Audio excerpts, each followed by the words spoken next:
Deuxième épisode de cette saga XXL de Nantes dans cette enceinte tout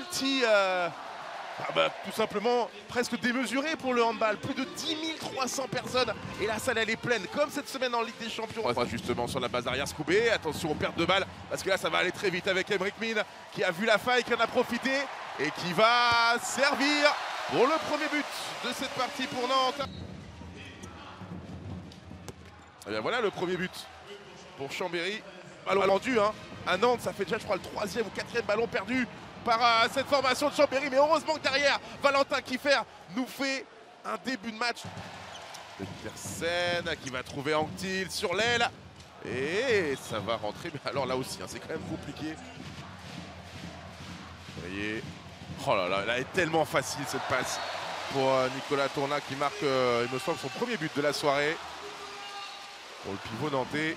Ce qui fait très très bien Nicolas Tourna, c'est qu'il organise parfaitement bien le couloir de passe. On va en parler après, ne vous inquiétez pas. Oh, encore l'arrêt de Valentin Kiefer sur ce jet de 7 mètres de bosse.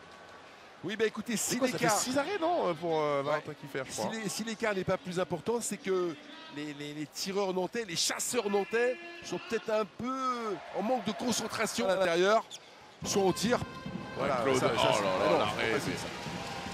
Pesic il se régale avec ce genre de choses. Regardez derrière le jeu rapide. Regardez le jeu rapide. Il n'y a aucun repli. Chambéry est en train de se prendre une vague violette en pleine face et n'arrive pas à réagir. Encore. Oh, derrière, non. Mais non. Donnez-leur les cadeaux. Donnez-leur Noël avant l'heure. Et encore des duels remportés en défense par les Nantais qui ont fait une première mi-temps parfaite des deux côtés du terrain. 16-6 pour Nantes au terme de cette première mi-temps. Chambéry, pour l'instant, n'a aucune solution face à l'Angre nantais. Je vous assure, ils n'y sont pas du tout. Regardez, encore un ballon perdu.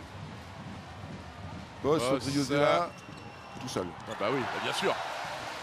Et puis alors, encore une fois, on n'a pas senti non plus. Mais jouer, il ne sera pas entraîneur, il n'a pas d'expérience, etc. Bah écoutez, il démontre le contraire. Et de quelle manière? Favril. C'est trop facile. Trop facile en plus avec cette double infériorité numérique pour Chambéry.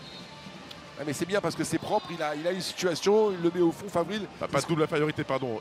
Une infériorité numérique, mais il y a 2 exclusions pour 2 minutes. C'est ça. Une pour les Nantais. Favril, en fait, on ne lui demande pas grand-chose de plus. Il a une occasion de but, il tire, il marque. Voilà, une prise de position de Paturel. Enfin, on arrive un peu à trouver Pierre Paturel. Sur une prise de position, parce que lui, c'est un petit serpent. Il glisse dans le dos de la défense en permanence. Allez, encore Favril. Et voilà. Et 2 sur 2, c'est bien ça. Et Binet, il le sait. Il glisse dans le dos de la défense en permanence. Allez, encore Favril. Et voilà. Et 2 sur 2, c'est bien ça.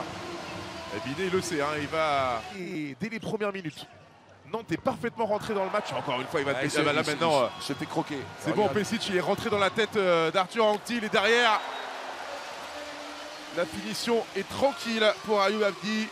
C'est son raid. Ce seront les 2 derniers matchs de Nantes avant la trêve internationale. Et voilà, comme tout un symbole, c'est Dimitri Claude qui vient réduire un petit peu la note, je dirais, pour les Chambériens. Oui, parce que 32-25, score final, c'est finalement... bon, il y a quand même 7 buts d'écart au compteur, mais vu la domination de Nantes sur tout ce match,